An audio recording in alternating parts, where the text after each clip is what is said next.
Assalamualaikum warahmatullahi wabarakatuh. Nama saya Malik Haji Saputra, NIM 18521111027, kelas MBS 5G. Saya akan menjelaskan tentang struktur organisasi syariah. Yang pertama, struktur organisasi bank syariah dapat memiliki struktur yang sama dengan bank konvensional. Misalnya adalah hal komisaris dan direksi, tetapi unsur yang amat membeda-bedakannya antara bank syariah dan bank konvensional adalah keharusan adanya dewan pengawas syariah yang bertanggung mengawasi operasional bank dan produk-produknya agar sesuai dengan garis-garis syariah. Dewan pengawas syariah biasanya diletakkan di posisi setingkat dewan komisaris pada setiap bank. Hal ini untuk menjamin efektivitas dari setiap opini yang diberikan oleh Dewan Pengawas Syariah. Karena itu biasanya penetapan anggota Dewan Pengawas Syariah dilakukan oleh rapat umum pemegang saham setelah para anggota Dewan Pengawas Syariah itu mendapat rekomendasi dari Dewan Syariah Nasional. Rapat umum pemegang saham yang selanjutnya disebut RUPS adalah organ persero yang memegang kekuasaan tertinggi dalam persero dan memegang segala wewenang yang tidak diserahkan kepada direksi atau komisaris. Selanjutnya, seputar Dewan Syariah Nasional dan Dewan Pengawas Syariah. Yang pertama, sekilas Majelis Ulama Indonesia membahas ihwal Dewan Syariah Nasional atau DSN maupun Dewan Pengawas Syariah atau DPS. Sepertinya ada sesuatu yang hilang jika tidak mengenal lebih dulu keberadaan Majelis Ulama Indonesia atau MUI. Walaupun dengan serba singkat, sebab yang membentuk DSN maupun DPS adalah Majelis Ulama Indonesia. Bahkan lebih dari itu, Majelis Ulama Indonesia adalah salah satu komponen terpenting dalam mencetuskan dan menggagas pendirian Bank Islam pertama di Indonesia. Zainul Bahar Nur, orang pertama yang menjadi direktur utama Bank Muamalat, melukiskan demikian. Yang pertama, Majelis Ulama Indonesia sebagai pencetus, penggagas pendirian Bank Islam pertama di Indonesia. Yang kedua, Presiden Soeharto sebagai pemrakarsa utama. Yang ketiga, Ikatan Cendekiawan Muslim se-Indonesia sebagai motor penggerak pendirian Bank Muamalat.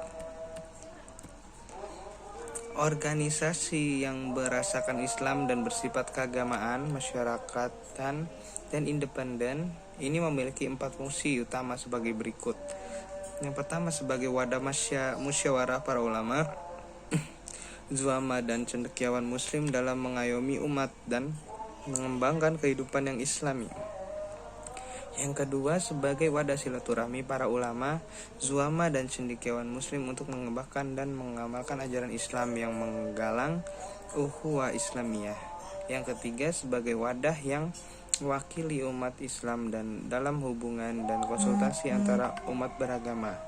Yang keempat, sebagai pemberi fatwa kepada umat Islam dan pemerintah, baik diminta maupun tidak diminta. Yang kedua, Dewan Pengawas Syariah atau DPS. Peran utama ulama dalam pengawasan syariah. Dewan Pengawasan Syariah adalah mengawasi jalannya operasional bank sehari-hari agar selalu dengan ketentuan syariah. Hal ini karena transaksi-transaksi yang berlaku dalam bank syariah sangat khusus jika dibanding bank konvensional. Karena itu diperlukan garis panduan yang mengaturnya. Garis panduan ini disusun dan ditentukan oleh Dewan Syariah Nasional. Dewan Pengawas Syariah harus membuat pernyataan secara berkala, biasanya tiap tahun, bahwa bank yang diawasi telah berjalan sesuai dengan ketentuan syariah. Pernyataan ini dimuat dalam laporan tahunan annual report bank bersangkutan.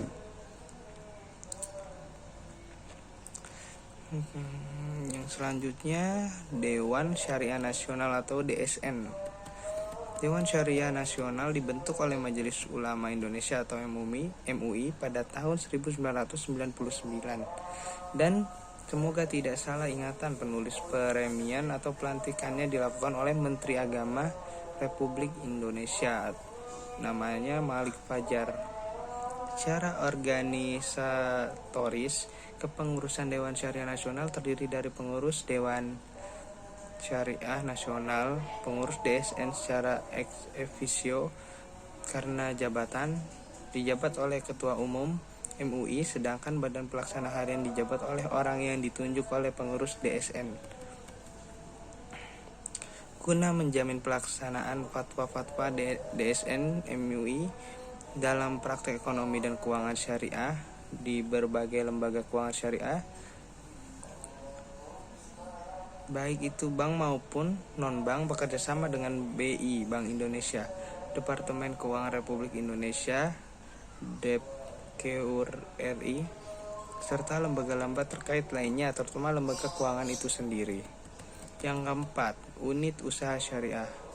Unit usaha syariah adalah unit kerja khusus untuk kantor bank konvensional yang memiliki cabang syariah. Unit berada di kantor pusat dan dipimpin oleh seorang direksi.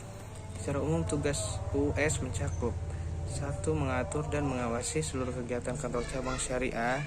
Yang kedua, melaksanakan fungsi treasury dalam rangka pengelolaan dan penempatan dana yang bersumber dari kantor-kantor cabang syariah. Yang ketiga, menyusun laporan keuangan konsolidasi dari seluruh kantor-kantor cabang syariah.